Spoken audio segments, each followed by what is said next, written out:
every day. I'm young, but I'm not going to back down from anyone. The most important thing is thinking longevity. You can't settle for this season. It's bigger than that. You have to keep working on your basketball skills every day. Back downs, fadeaways, boom, boom, boom, boom. Round it. Oh, yeah, I'm sorry. Sorry. Kobe, y'all know me. Put them hands up on fire. Here at Team Up.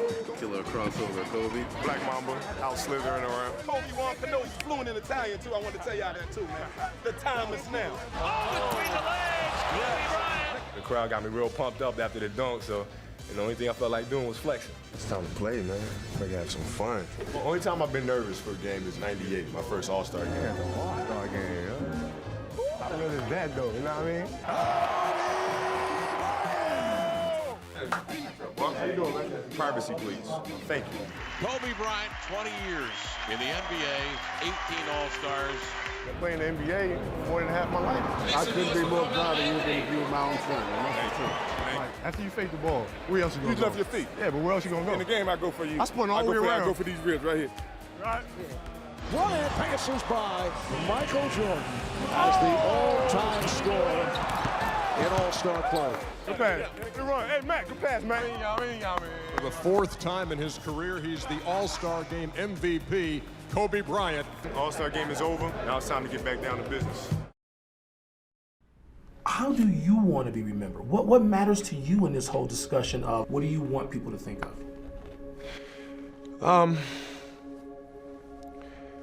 It's I've always said that I wanted to be remembered as a player that didn't waste a moment.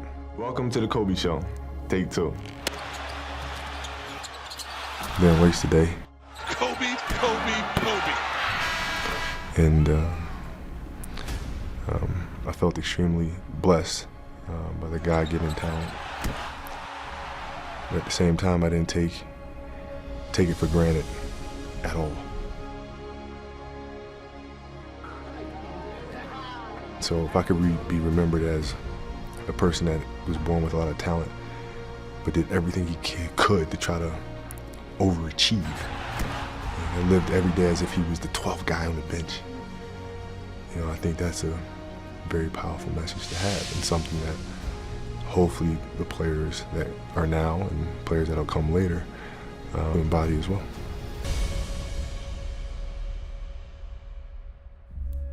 Welcome into Hoop Streams, everybody. I'm Christine Williamson. We're live on Facebook, Twitter, YouTube, and the ESPN app. Here joined with Omar Raja and Gold-Onwude. And you guys, it has been just a rough few days. Yeah. We were talking before this about where we were, what we were doing when we heard the news. What was it like when you guys heard all this?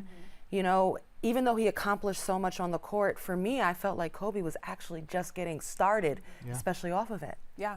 And you talked about how shocking and abrupt it was.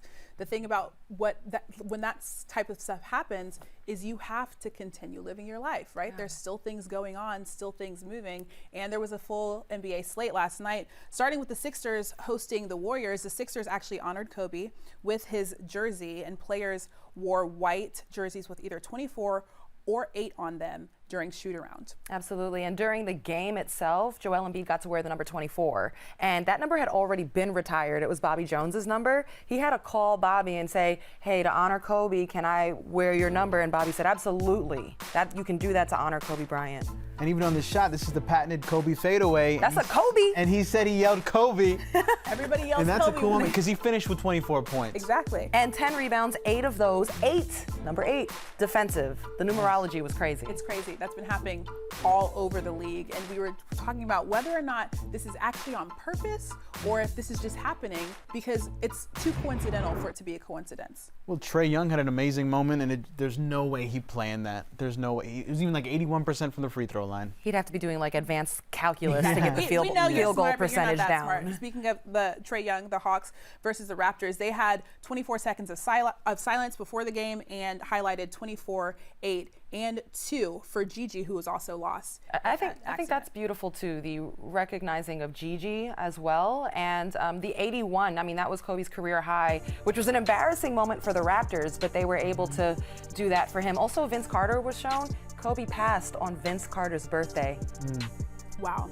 That's wild. Serge and Siakam each dropped 24 points. This is not a coincidence. This is not a coincidence. It just can't be. It's happened so many times. There's just no way that you can plan this.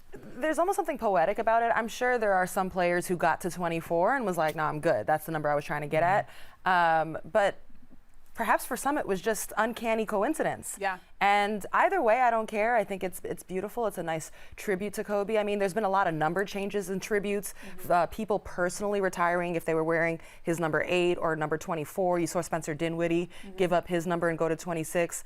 One of the most beautiful tributes I saw was out of LA, turning number 2 into 28, which honored Gigi and Kobe and put it together. That's amazing. Quinn Cook, right? Quinn, absolutely. Yeah.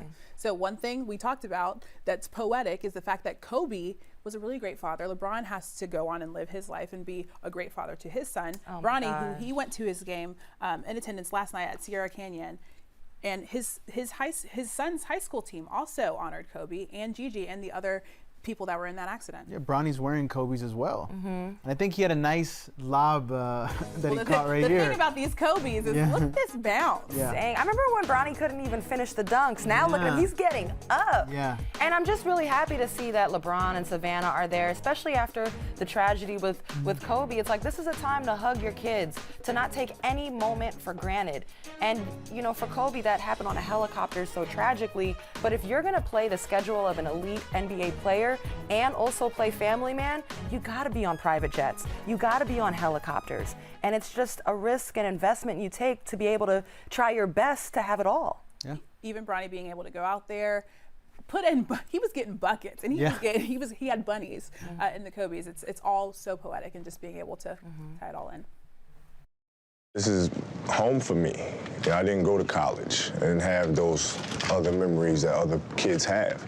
You know, all my memories come from this school. That's why Little Marion is extremely, extremely special to me.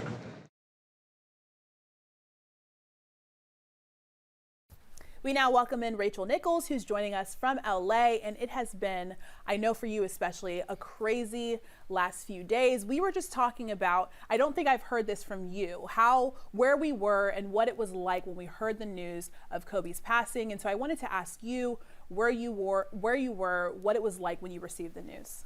Well, we had done a LeBron James game in Philadelphia the night before when he passed Kobe Bryant on the all-time scoring list. We were in Philly. I hosted the pregame show and halftime of that game. And then in the locker room after the game, LeBron talked so glowingly and openly and emotionally about Kobe Bryant.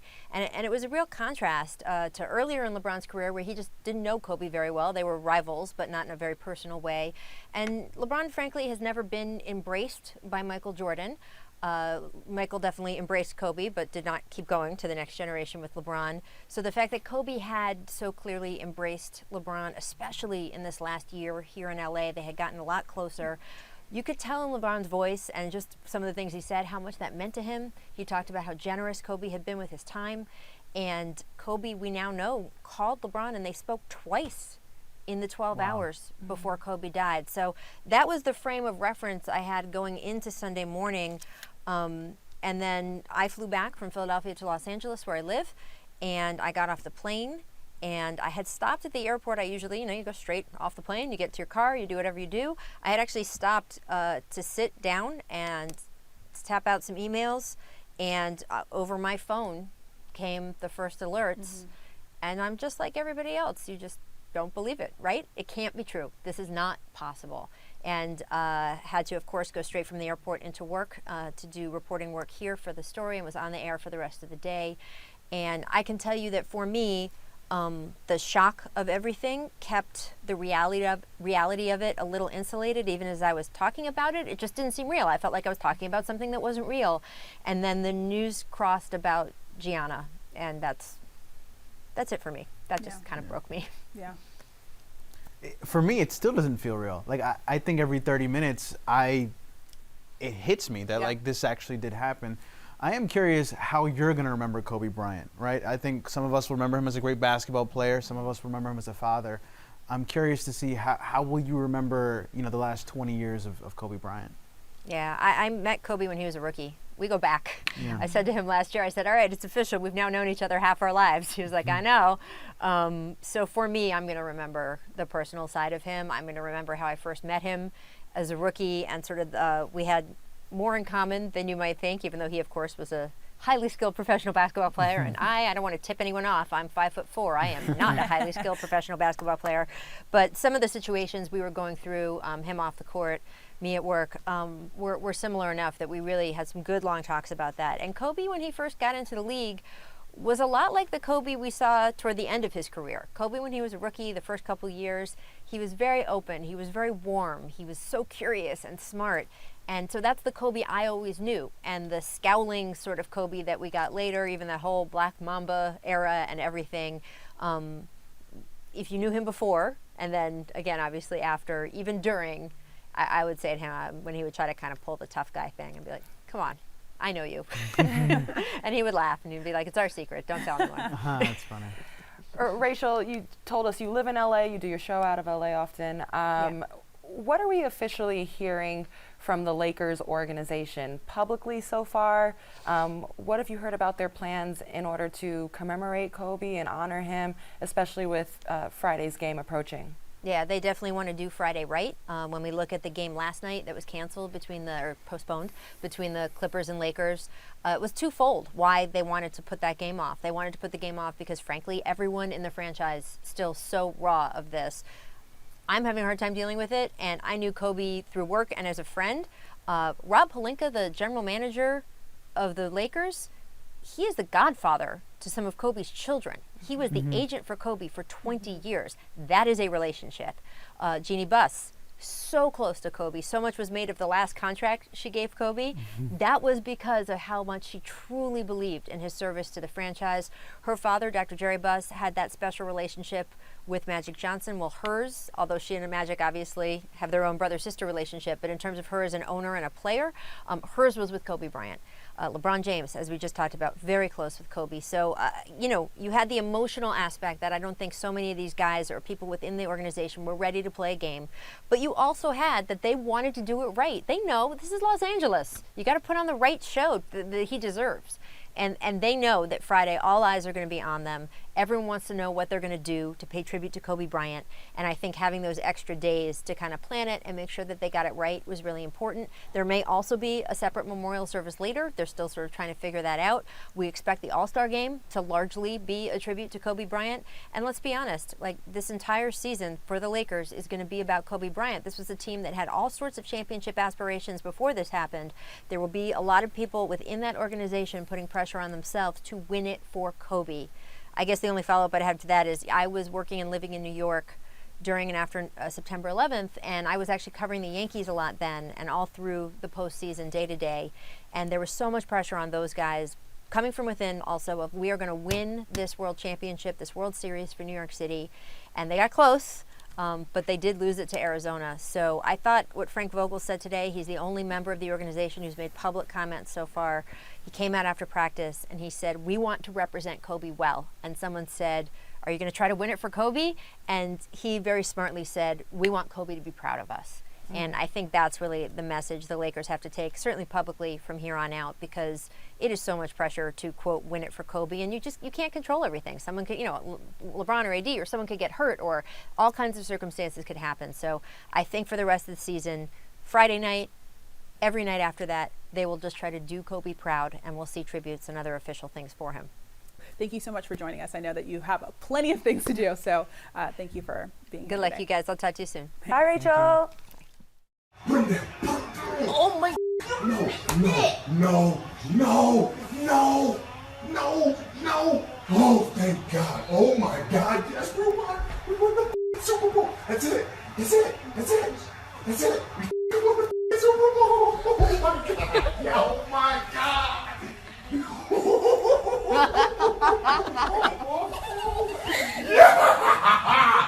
Yes! One thing that cannot be denied, Kobe gave us some gems. So we're going to take a moment to remember all of these moments that Kobe gave us throughout his entire career, because, I mean, honestly, they can't be forgotten. Starting in 1996, when he got drafted 13 overall by the Hornets in the NBA draft, and then was traded to the Lakers. Shout out to Jerry West for like maneuvering through all of that, seeing something in Kobe, trading him for Vlade Divac, and then opening up the lane for him by moving Eddie Jones, and the rest was history for Kobe. 97, he was in the slam dunk contest, and this guy has bounce. Yeah, he does. Was he playing against Ray Allen? I don't remember. Who were the... Yeah, Ray Allen's there. Yeah. I don't know, but these cats need to know Kobe Bryant was in the dunk contest. Yes. Like these new age, we need stars back in it. Stars were in the dunk contest. We need it back. Speaking of stars. This was the big moment, right? Yes. MJ. Kobe made his first All-Star game during his second year and played against Michael Jordan, being the youngest All-Star in NBA history. He was 19 years old and scored 18 points, 6 assists in that game. You got to judge yourself against the best, and he had his opportunity. Let's talk about how many NBA championships this guy had. He had 5 in his career, 2000 to 2002, 2009 and 2010. He also won 2 Finals MVPs in 09 and 010. The beauty of this, when you think of championship windows, like for any team, they're often like 3 to 4 years. Like Kobe was able to reinvent himself from the beginning of the decade to the end of the decade with a different supporting cast. It's quite special.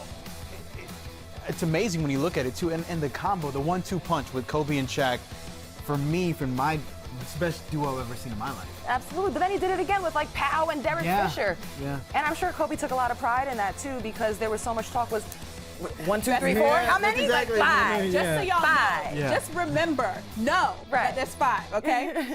On December 20th, 2005, he scored what was then, at that time, a career-high 62 points against the Mavs in 3 quarters of play. 3 quarters. You know, fans then were kind of upset, like, all right, well, why did you let him see what he could do in 4? Exactly. And then like a month later, he then went off for like 81. Exactly. Oh, want to talk about that 81-point game? Yes. Transition. Right now, he scored 81 points against the Raptors, shooting 28 of 46 from the field, including 7 of 13 from the 3-point range. You know what's wild about this game? It was like a ho-hum game. You talked about the championship years, the top of the 2000s, and at the end. This was like in the middle when the Lakers were just like, yeah. And so this was a game where they were down like 20 or something in this game. But if you let Kobe have a close game and have a chance to win it, he will. In fact, they won pretty comfortably, and Raptors fans were like cheering for him. Yeah. Well, I was in middle school, and I remember we told some kids that Kobe dropped 81, and no one believed us. Wild. This is my favorite thing, honestly, because what kind of mindset do you have for somebody to he ain't afraid. He ain't afraid. But any human flinches. Any human being ever flinches. Kobe wasn't human, he was Mamba. Exactly. That's true. 2013, this is honestly one of my biggest fears for me personally. He tore his Achilles, and this was against Golden State. He was somehow able to continue staying in the game after the injury to shoot free throws and make both of them. And he walked off on his own strength. Yeah. Toughest player, you saw it all the time with broken fingers, torn rotator cuffs where he's literally shooting with his left hand. He was the toughest player in the last 25, 30 years, maybe ever. It's that Mamba mentality. In his last NBA game ever, he scored 60 points, including 15 straight in the 4th quarter to lead the Lakers' comeback win over the Utah Jazz. Again, if it's a comeback situation to win it, Kobe will rise to the occasion. There's no better way. Yes, Snoop! Last game at Staples, 60-piece for the win to go out on top. And of course, it makes sense for the Lakers to retire both Kobe Bryant's numbers, 8 and 24, before the ceremony. Magic Johnson called him the greatest Laker ever. Well, when you think about it too, there was like all this generations of like young players who came up on Kobe. Spencer Dinwiddie said it himself. I came up in LA.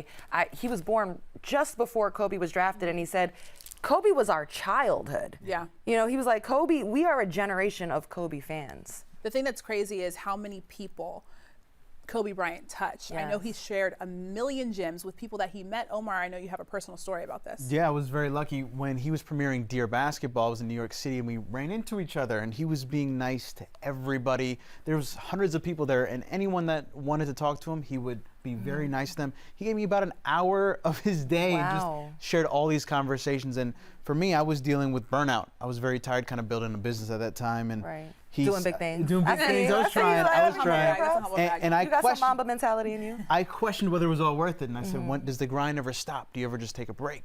He said the grind doesn't stop until you're 6 feet under. And that whole conversation, he says, listen, you work as hard as you need to work, and you need to balance both. You need to work just as hard as I did at my craft. You need to work really hard in your family life as well. And I always remember that conversation. It's crazy. It seemed like he approached every single thing in his life, basketball, family life, every single thing that he worked on, even after he retired, with that same Mamba mentality. And it's certainly obviously something that was good for you to learn. Yeah. One thing that was really highlighted recently, especially since Kobe has retired, is the fact that he not only supports but empowers the women's game, especially having 4 daughters. He really wanted that to be come to the forefront and be part of what he was going behind. It was genuine, and I think it starts with the foundation of what Mamba mentality is. This idea that it wasn't just for the best player in the room or in the gym or just for basketball players. It could be for anybody willing to put in hard work, focus, passion, and fulfill their potential. You know, he'd often say, different animals, same beast. So he could really genuinely wrap his mind around the women's game and enjoy anybody who was exceeding at a high level. You'd see Gigi with him at college games. She was a student of the game just like her father. You know, I actually saw them watching Sabrina Ionescu, currently the best player in women's college basketball, when Oregon came to USC. So, I mean, it just starts with fundamentally the idea that anybody can exercise Mamba mentality. It transcends gender or job craft. Yeah. Sorry, as Rachel was saying too, it sucks to see that. I mean, it's so tragic that Gigi passed away as well, because I can see that she would have made the game more popular. There would have been so much interest to see how she was going to pan out as a WNBA player. And I mean, there was interest. I mean, this is your world. Like any video of her doing something in basketball would go viral. Exactly. And from a basketball analyst role, like I would see that Gigi was an improving basketball player. Her skill set was getting better and better by each video we saw. I saw an interview Kobe did, and he literally was like, I'm trying to give her the footwork that it took me 20 years to do and learn myself. I'm giving it to her at 13. I write down every single workout, and I've got her on a 6-year plan. What? First of all, you got a 13-year-old on a 6-year plan and mapped out that too. Like, that's the mind of Kobe, and Gigi was getting that from her father with her work ethic and his teachings. I mean, her future was incredibly bright. And one thing that I'm sure was great for her to see is that he had personal relationships with all these people. You talked about how you were once interviewing Kobe. And answer. Now let's talk about another time you interviewed Kobe. Yes. What exactly happened there? Well, it was my first interaction with Kobe. Like, I was just kind of blossoming as a broadcaster, and his career was ending. I was the Warriors sideline reporter at the time, still local. The Warriors won the championship, and they had the chance the next year, to go to the White House and meet Obama, and I would have traveled with them. But randomly, I get an offer to work my first national game, and I had a really hard decision to make: Obama or this national game. And it was Lakers, Pelicans, and some of those Lakers games during Kobe's final year weren't pretty all the time, but I chose to advance my career and take this opportunity, and Kobe was having a vintage game, and it was becoming more and more obvious that I was going to interview Kobe at the end of the game. And when I did, Kobe knew it was my first national game. Kobe was such a detailed savant of the game that he knew it was the reporter's first national game, and he even mentioned it and congratulated me. Well, luckily we have that footage right here. You know, in the first half, I felt like we got away from our defensive principles. We weren't plugging the lane. We were giving up too many layups in transition. In the second half, I thought we did a much better job of that. All right, thanks, Kobe. It was fun to watch. Congrats. Thank you. Congratulations to you. Thank you. Guys. Good man. Good interview. Thanks, Roz. You were talking about how we were talking before the show, how you felt everybody watching that.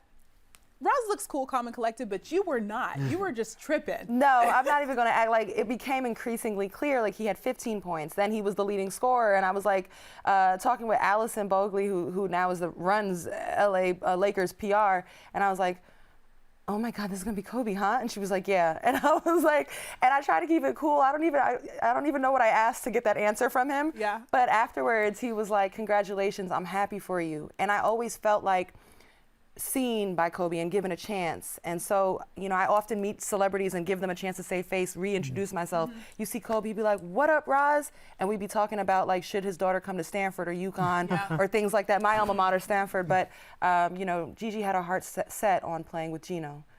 It's crazy. And Gino they just gave a tribute to her, UConn, with her number 2 jersey. Exactly, because we expected Gigi to be so much, like Rachel was saying, to be one of the best WNBA players in the history of the WNBA. So it would have been so exciting to watch. Unfortunately, we don't get to see that. We know Kobe's impact ran far and wide. Fans are going crazy on social media, doing tributes and all of that kind of stuff. And I know Omar, because he is on SportsCenter Instagram, has been seeing so many. They've been sending you so many things. What have you been seeing on Instagram? We've gotten hundreds of submissions. People have sent, like you were saying, so many tributes at Staples Center, so many tributes in their own classroom. And there was even a cool moment yesterday with Shaq telling everyone in the Staples area, "Hey, Kobe, Kobe, Kobe." So there was some special stuff. Let's take a look.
Number 24. Yeah, I don't know who that kid is, but I guarantee he has not had a three-pointer like that in his life.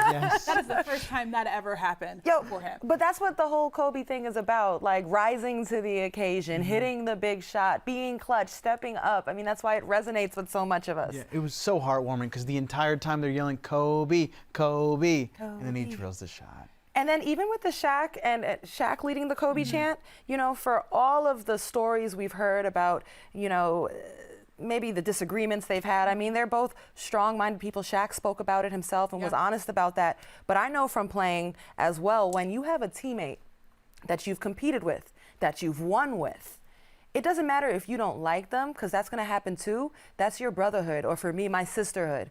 There's no teammate that I've ever had, even the ones that I didn't like, that couldn't call me and stay at my house if they needed to, that couldn't borrow money from me, that couldn't get help for their children from me. And the bond between Shaq and Kobe will be forever intertwined. So nothing about what Shaq was doing there is surprising to me. It's beautiful, it's powerful, and it shows you that it's much more than just a game, you know? And he's looking like he's having so much fun, right? We've gotten to the point, it's Wednesday now, right? We had the news on Sunday, and we've kind of gotten to the point where we have to start celebrating who Kobe was, right? We have to start enjoying who Kobe was and being with people that loved Kobe Bryant, that honored Kobe Bryant, and just take these moments. People are throwing paper basketball and yelling Kobe. I mean, we've been doing that our whole lives, but people are doing that, and it's the time to really celebrate who Kobe was. And I think it's been a beautiful thing, and I'm sure you've been seeing that on Instagram for sure, and we saw it right there. Having an opportunity to compete against Kobe and being around him in the human space was a joy, you know, and those emotions just start coming out at once. And it's hard to comprehend all of this. But, you know, just having that time and those moments with Kobe, it was always about pressing forward, you know what I mean? And I think at this time it's so hard to do so with just the amount of impact that he had on all of us, you know? It's hard to keep going right now, but as a basketball community, as the world as a whole, I know we're all just mourning and sticking together when it comes to this. Never wanted to be like Kobe, but I always wanted to have that laser focus and that laser, that nothing was getting in the way of what I wanted to do out on the floor. And that's what I think the Marlon mentality is for him. It's just like, whatever I want to do, I'm going to put my mind to it and do it. And we all, no matter if you play basketball or not, if you watched and knew who Kobe Bryant was, you took that from him. So his mindset, just everything about him just touched so many people around the world, and it's sad to see him go, sad to see his family go through this, his daughters. It's just a devastating situation. That, of course, was Kevin Durant talking to the media about Kobe Bryant. We haven't seen Kevin all season on the court, and we also, you were talking about this before. We haven't seen him even in a public media scrum interview setting. This was an important and meaningful gesture by Kevin Durant. It was his tribute. You know, he hadn't spoken to a scrum of media all season about the X's and O's of the game, but with Kobe Bryant's passing, he felt that this was something where he was going to step up and give his eloquent and honest words about one of the game's legends. And one of the things that we were talking about too is Kyrie had a very special relationship with Kobe Bryant. He's going to be back tonight in this game against the Pistons. What do we think he's going to do? I can't wait. I hope Kyrie goes off. I hope he drops 81. I hope he gets 24 free throws. I hope he just plays amazing. I'm sure in his own way he is going to honor his big brother, his mentor, and just someone he looked up to so much. I'm sure he will. Pistons versus Nets right after this. If you're using the ESPN app, make sure you sign in to your television provider so you can watch that. And Hoop Streams will be back on Friday in Los Angeles there for the celebration of life of Kobe Bryant. Thanks for watching, guys.